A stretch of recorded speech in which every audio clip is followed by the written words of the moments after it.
একটু লো করে দিলেই হবে।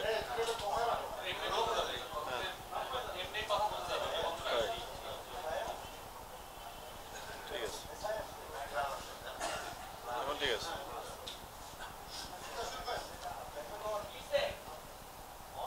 প্রিয় সাংবাদিক বন্ধুগণ, আসসালামু আলাইকুম। আগামী পবিত্র ঈদুল আজহা উপলক্ষে কোরবানির পশুর হাট বসবে ঢাকা মেট্রোপলিটন এলাকায়। ঢাকা দক্ষিণ সিটি কর্পোরেশন এবং ঢাকা উত্তর সিটি কর্পোরেশন মিলিয়ে মোট 19টি হাট বসবে। এই 19টির ভিতরে দুটো হাট স্থায়ী সবসময়ই আছে, আর 17টি নতুন হাট বসবে। এজন্য 2 সিটি কর্পোরেশন থেকেই বিজ্ঞাপন দেওয়া হয়েছে এবং ইজারাদার নিয়োগ করা হয়েছে। তারা সেখানে হাট বসাবে নির্দিষ্ট স্থানে। ঢাকা মেট্রোপলিটন পুলিশের পক্ষ থেকে এই হাটের নিরাপত্তা উপলক্ষে ব্যাপক কার্যক্রম গ্রহণ করা হয়েছে।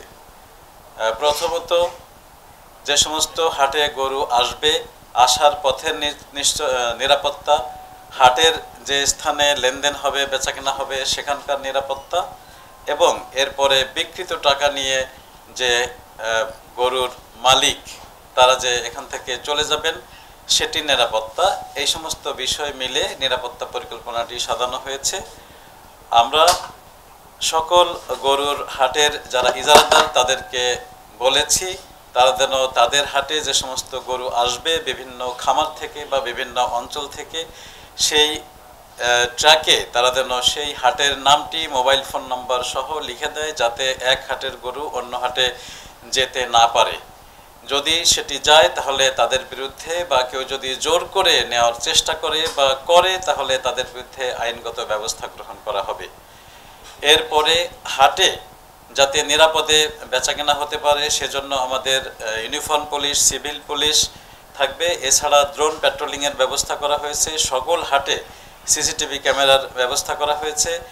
যে হাসিল বা ট্যাক্স যেটি নেওয়া হয় সেটি যাতে অতিরিক্ত নেওয়া না হয়, সেজন্য সেখানে যাতে আপনার হাসিলের হার নির্ধারণ করে সেটি লটকে রাখে সেজন্য তাদেরকে বলা হয়েছে। এবং যাতে জাল টাকা দিয়ে কেউ লেনদেন করতে না পারে সেজন্য জাল টাকার মেশিন বসাবে, সেজন্য বাংলাদেশ ব্যাংককে অনুরোধ করা হয়েছে এবং তারা সেখানে থাকবে।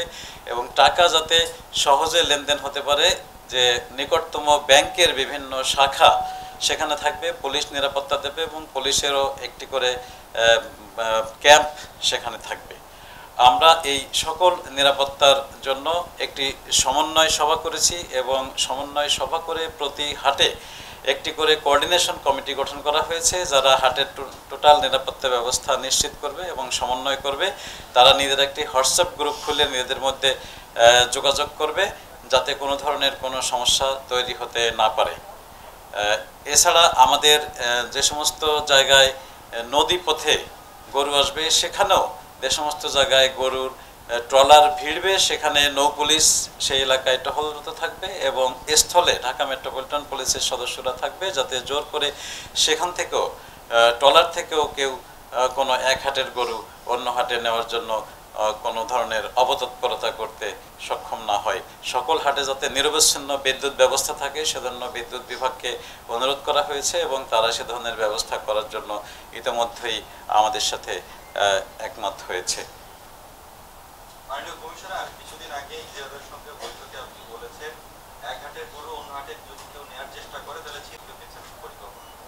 আমাদের যে টোটাল এরিয়া সেটি ঢাকা মেট্রোপলিটন এলাকার ভিতরে। আমাদের প্রত্যেকটি যে প্রবেশ পথ শহরের, সেই প্রবেশ পথে আমাদের পুলিশ প্রহরা থাকবে এবং সেখানে যদি কোনো ধরনের সেখান থেকে কেউ অপচেষ্টা চালায় সেটির জন্য সেখানে পুলিশ ব্যবস্থা নেবে। এটি ছাড়া প্রত্যেক হাটে আমাদের নাম্বার দেওয়া হয়েছে, 999-এ ফোন করে জানানোর জন্য বলা হয়েছে। এবং স্থানীয় যে সমস্ত থানা আছে, থানার অফিসারের নাম্বার, ডিউটি অফিসারের নাম্বার, ওই এলাকায় টহলরত অফিসারের নাম্বার, সকল নাম্বারগুলো আমরা দিয়ে দিয়েছি এবং প্রত্যেক হাট এলাকায় থাকবে।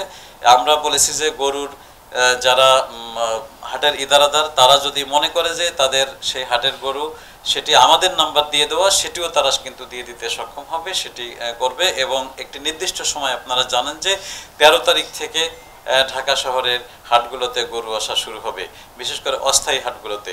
তো সেই 13 তারিখ থেকে আমাদের যেদিন ঈদ হয় তার আগের দিন পর্যন্ত বা ঈদের দিন পর্যন্ত কখনো কখনো আমরা দেখেছি হাট চলে। তো সেই সময় পর্যন্ত পুলিশ সদা তৎপর থাকবে 24 ঘন্টা, এবং এই ধরনের যে কোনো ধরনের কমপ্লেন আসলে পুলিশ সাথে সাথে ব্যবস্থা গ্রহণ করবে। এখন পর্যন্ত কোনো দৃশ্যত কোনো কার্যক্রম পদক্ষেপ দেখিনি, এবার কোনো পরিকল্পনা আছে? এবার আমরা ইতিমধ্যে মিটিং করে সকল ইজারাদারকে বলে দিয়েছি, তারা যে এলাকায় হাট করবে সেই যদি কোনো সংলগ্ন রাস্তা থেকে থাকে কোনো অবস্থায় যেন গরু রাস্তার উপরে না আসে এবং রাস্তার উপরে ট্রাক থেকে গরু নামানো না হয় সেটি ব্যবস্থা করবে। এবং যে হাটের এরিয়াটুকু সেটি চৌহদ্দি বাঁশের বেড়া দিয়ে তারা নির্ধারণ করে রাখবে। যদি সেটি না করে, বাইরে করে, তাহলে আমরা সেখানে অবশ্যই ব্যবস্থা গ্রহণ করব। এবং আমি আশা করি যে অন্যান্যবার যেটি হয়েছে এবার সেটি হওয়ার সম্ভাবনা নেই।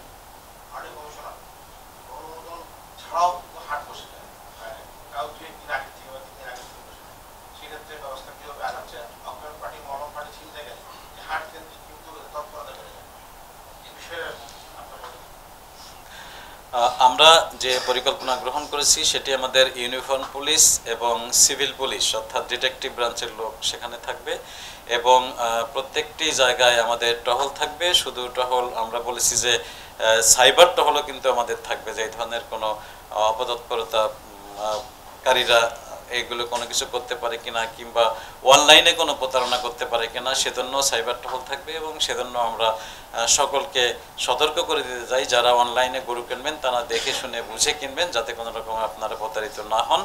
আর আমাদের যে ধরনের প্রতারণা এবং অজ্ঞান পার্টি, মলম পার্টি এইগুলো থেকে থাকে আমরা বিভিন্ন সময় দেখেছি, সেটির প্রতিরোধের জন্য ব্যবস্থা রাখা হয়েছে এবং আমরা কিছু ইনস্ট্রাকশন ইতিমধ্যেই তাদের দিয়েছি এবং আমরা সেখানে লটকে দেবো যে যেমন এবং মাইকিং করা হবে, কারো অপরিচিত লোকের কাছ থেকে কিছু যাতে কেউ না খায়। এবং সেই ধরনের যদি কারো সন্দেহজনক কারো আচরণ মনে হয় নিকটস্থ পুলিশ অর্থাৎ আমাদের যে ক্যাম্প থাকবে ক্যাম্পের পুলিশকে সেটি জানানো, এবং পুলিশের পক্ষ থেকেও সবসময় তৎপর থাকবে সবাই, এবং যাতে কোনো ধরনের ঘটনা সংঘটিত না হয়। আরেকটি বিষয় আমরা কখনো কখনো লক্ষ্য করি যে কোনো অনুমোদিত হাট নয়, কিন্তু কিছু একটা ফাঁকা জায়গা পেলেই কেউ কেউ সেখানে হাট বসানোর চেষ্টা করে, এবং অতীতে কখনো কখনো এটি হয়েছেও। তো সেটির জন্য আমরা কঠোরভাবে আমাদের পুলিশের প্রতি নির্দেশনা আছে, এই ধরনের যে কোনো ধরনের অপতৎপরতা রোধ করা হবে। যদি এখানে হয়ে থাকে তাহলে সেই সমস্ত গরুগুলো আমরা কিন্তু সিজ করে নেব মানুষজন সহ। সুতরাং সেটি আশা করি কেউ সেটি করার দুঃসাহস দেখাবেন না।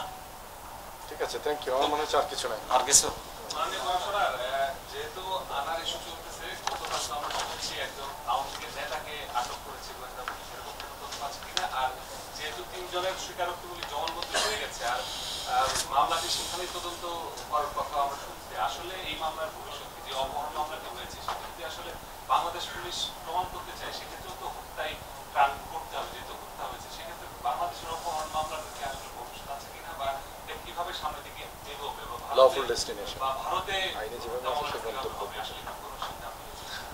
ধন্যবাদ। আপনারা জানেন যে যেখানে ঘটনা সংঘটিত হয় সেখানে তদন্ত হয়, এটি একটি সেট রুল। কিন্তু আমাদের বাংলাদেশের আইনেও আছে যে বিদেশে যদি কোনো অপরাধ কেউ করে থাকে সেক্ষেত্রে সেই অপরাধীকে আমরা বাংলাদেশে এনে বিচার করতে পারি।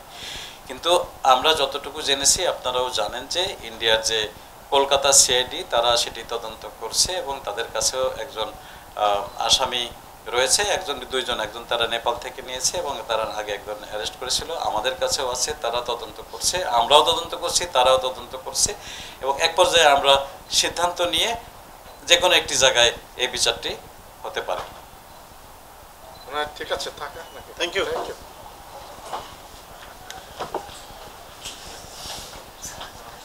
আমরা শুরু থেকে যে কোনো জায়গায় আমরা যে কোনো জায়গায় লফুলি বেরিয়ে এবং ওদের আইনেও আমাদের